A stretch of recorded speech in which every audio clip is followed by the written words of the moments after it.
So yun, nagbabalik na naman tayo, men. Tagal din tayong hindi nakapag-voice over. Pero yun, magsasagot ako ngayon ng mga katanungan nyo sa Instagram.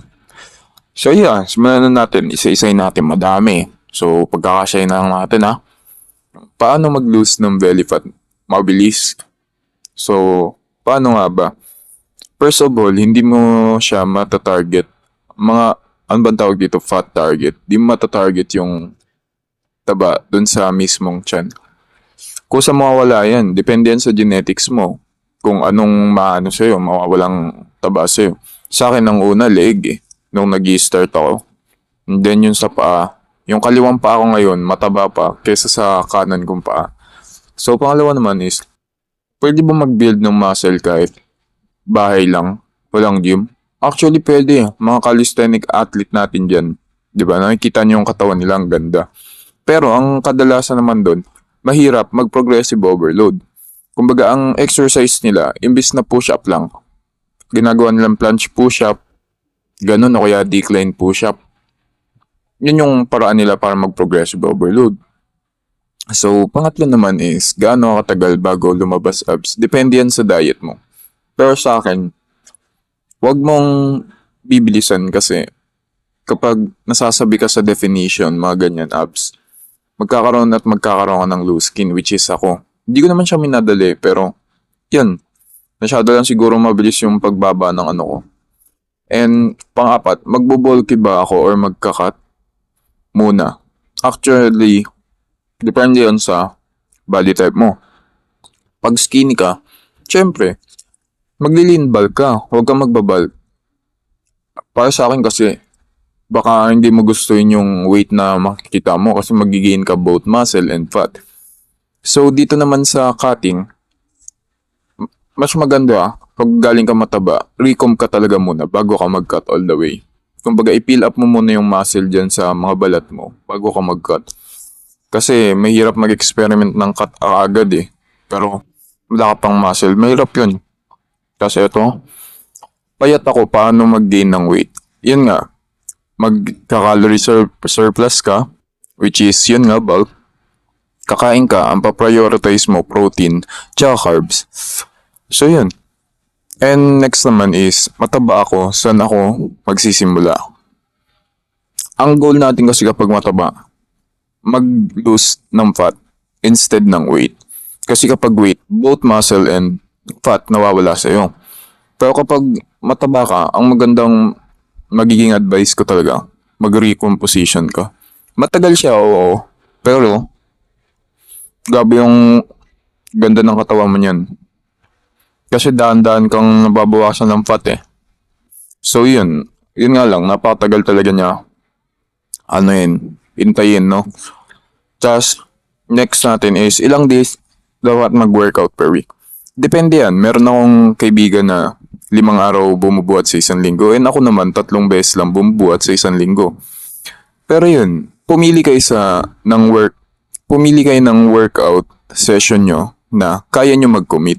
Kasi once na dinamihan nyo yan, tas di nyo kaya mag-overcommit, wala talaga mangyari. Hindi ka talaga magiging consistent sa pagbubuhat mo. So, next naman is, anong pinakamagandang workout split? Actually, walang maganda na workout split. Ang magandang workout split is yung prinogram mo, yung kaya mong gawin ng consistent, and then maayos sa'yo. Kasi ito talaga, lagi kong nakikita yung workout split. Maganda daw yung ganyan, pero mas maganda pa rin yung kaya mong gawin consistent yung workout na gusto mo talaga. So next, kailangan ba supplement para lumaki ang muscle? Actually, hindi. Marami akong kakilala na hindi nagkikreatine dahil may sakit nga sila. Pero ang laki nila, men. Hindi nyo kailangan ng supplement. Siguro protein powder kapag kulang lang, pandagdag lang siya. Pero araw-arawin, hindi. Hindi ko siya advisable. Pero pwede naman siya, no? Tapos next, ilang grams ng protein ang kailangan ko per day? Actually, may ano to eh, times 1.5 of your body weight ata. Or mas mataas pa kung gusto mag-gain ng muscle. So yun, pag-cutting din. Alam ko kapag mataba ka, magka-cut ka, yung designated na gusto mo lang weight, yun yung protein intake mo. Ayun yung napanood ko dati pero ngayon hindi ko alam. Pero ang advisable, yun nga, 2 times 2 grams, ganun. Tapos, next natin is, bakit hindi ako lumalaki kahit nagji-gym? Ay, hindi ako lumalakas kahit nagji-gym ako. Actually, lumalakas ka. Ang type ng progressive overload is dalawa. Magdadagdag ka ng reps o magdadagdag ka ng mabigat, 'di ba? Pabigat. So, yun. Pag nagdagdag ka ng reps, that progressive overload na yun. Pag nagdagdag ka ng timbang sa binubuhat mo, progressive overload din yun. Huwag niyong in-overcomplicate yung mga bagay-bagay na yun, no? Tapos next natin, bakit di ako pumapayat kahit nag-exercise ako? Ang tanong, men, sineseryoso mo ba yung diet mo? Kasi exercise alone is hindi talaga magko-compensate yan kung hindi maayos yung diet mo. 'Di ba? Isipin mo, kasi machichit mo yung pagbubuhat pero hindi mo machichit yung bad diet, men. As always. Yun. Next, pwede ba mag-training araw-araw? Pwede nga, basta nakaka-recover ka ng maayos. Pero kung pagpunta mo ng gym, pagod ka na, ayaw mo na, walang mangyari.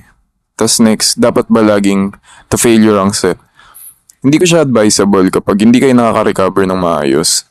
Pero kung nakaka-recover naman kayo ng maayos, pwede. Nakaka-fatigue nga lang siya, pero mas maganda talaga kung to failure. Ako, to failure na ako bumuhat eh. So yan. Pero mas magandang may reps in reserve ka na isa or 0 to 1, ganun. And eto, next naman is dapat, hindi. Eto pala yung next. Ano pinaka-common mistake ng mga beginners sa gym? Yung nag-overcommit. Yun, di ba? Magbubuhat sila, then babalik kinabukasan, ganun ulit. Same muscle group ang inihit nila, which is nagli-lead na nagkakaroon silang trangkaso. Totoo to based on my real experience So yun lang yung napapansin kong common mistake.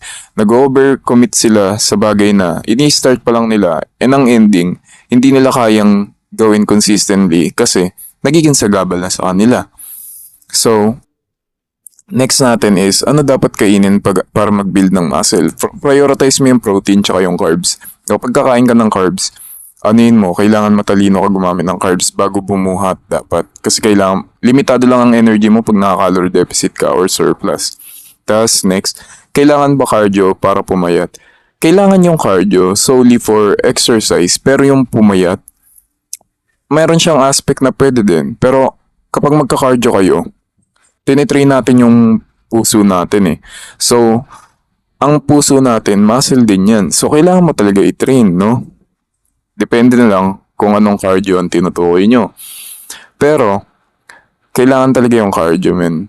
Endurance siya sa puso mo. Para kapag bumubuhat ka ng mabigat, hindi ka hinihingal, di ba? Kaya mong, kaya makisabay ng puso mo dun sa mabigat na binubuhat mo na weights.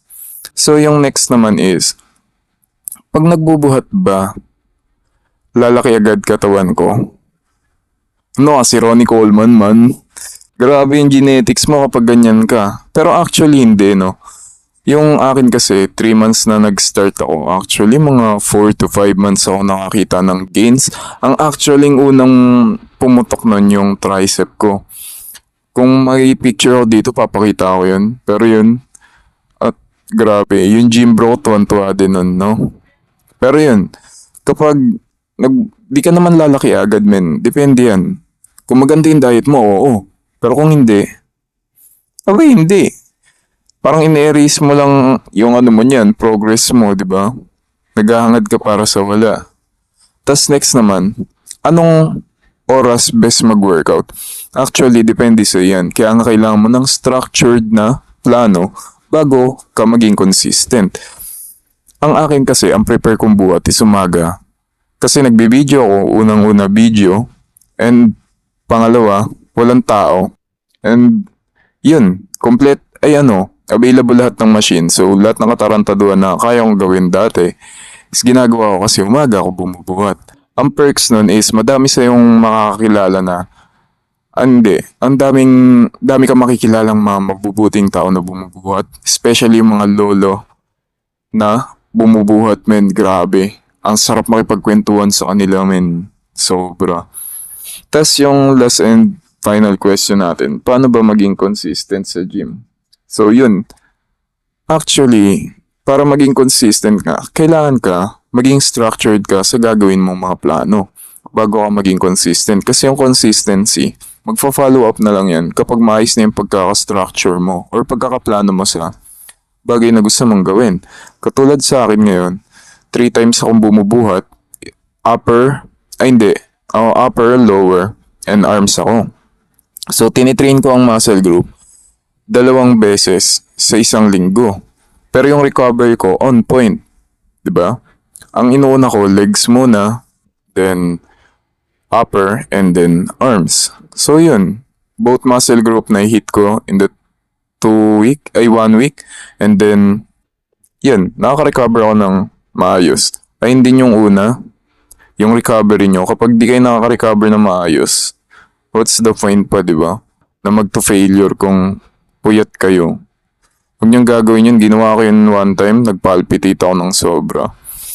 So yun, yun lang yung mga katanungan na meron tayo ngayon, no? Yung mga tanong sa IG natin. Pero kung di kayo nakapalo sa IG ko, follow niyo na ako, men. Ano ako dun? Active ako dun, man. Lagi. So yan, nagtatry ako dito ng sagittal flaps ba to? Nakakita ako sa TikTok. Actually, maganda siya. Nasakit nga yung lats ko ngayon. Ang hirap maghubad ng damit. So yan. Actually, di ko nga alam kung tama yung form ko dito kasi sabi nila mas maganda daw yan sa upuan, hindi dyan sa lat pull down na na upuan. So yun. Wala. Follow nyo ako, men, sa Instagram. Tapos, subscribe na rin kayo. Ano yan, makakatulong ng marami yan. Sobra. Tapos yun. After neto is, magpe-flex na tayo, no? And, yeah. Actually, pag umabot kayo dito sa video na to, please mag-like kayo and subscribe, man. Malaking tulong na yun. Ayun, no? Parang tanga lang, eh. Kala mo manok na, pak. Tingin pa ako sa salamin. Kasi di ko nga alam na ginagawa ko kung tama ba yung form ko. Nakita ko lang yun sa TikTok. Sabi, uy, ang ganda ata net salats. Tas trinay ko, tinesting ko na agad, di ba? Napakatarantado, men, eh. So, yun. Kung nakabot kayo, actually, paulit-ulit na ako. Salamat. And then, yun. Ayun na yung flex natin. And, yep. Dito na lang puputulin yung voiceover ko and thank you.